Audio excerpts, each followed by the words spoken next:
J'ai eu le désir de communiquer un peu ce qui est essentiel pour moi aujourd'hui, et ce qui me fait vivre, quoi.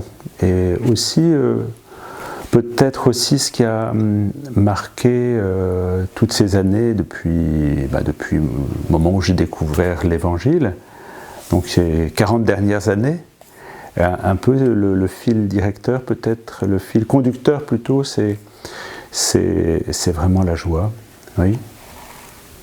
Oui. Une joie qui traverse un peu aussi toutes les rencontres que j'ai pu faire, les accompagnements, les témoignages que j'ai de gens qui m'ont apporté un peu aussi leur découverte de l'Évangile. Et ce qui ressort, c'est vraiment une expérience de joie, oui.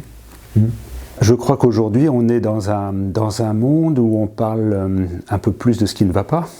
Il y a une forme quand même de morosité peut-être ambiante dans la société ou dans l'Église même. Et je crois qu'il me semble qu'on a à remettre notre joie comme chrétien, la remettre un peu au centre.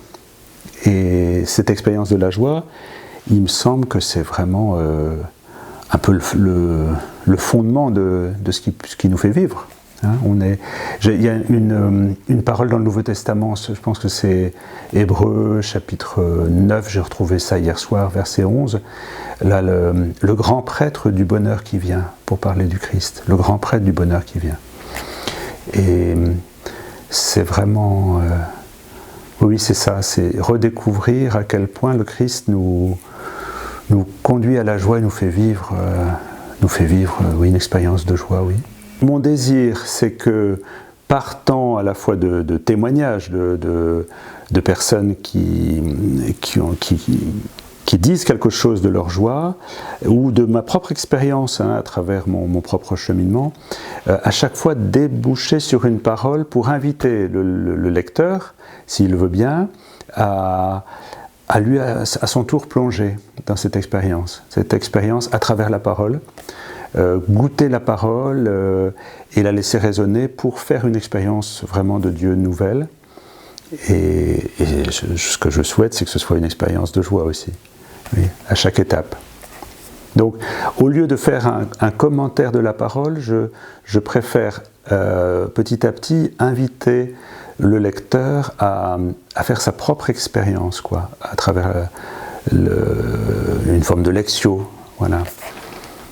Je crois que vraiment ce Dieu qui marche avec nous au quotidien, à chaque instant, quoi que l'on vive, on est accompagné, Dieu est présent et Dieu veut nous faire l'expérience d'une joie de sa présence au cœur de tout. Cette présence qui est vraiment comme un feu et qui vient habiter tout ce que l'on vit. Je crois que peut-être ce serait là-dessus que je m'arrêterais. Voilà, ce Dieu qui marche pas à pas avec nous, comme sur le chemin d'Emmaüs, quoi, et qui éclaire tout de l'intérieur.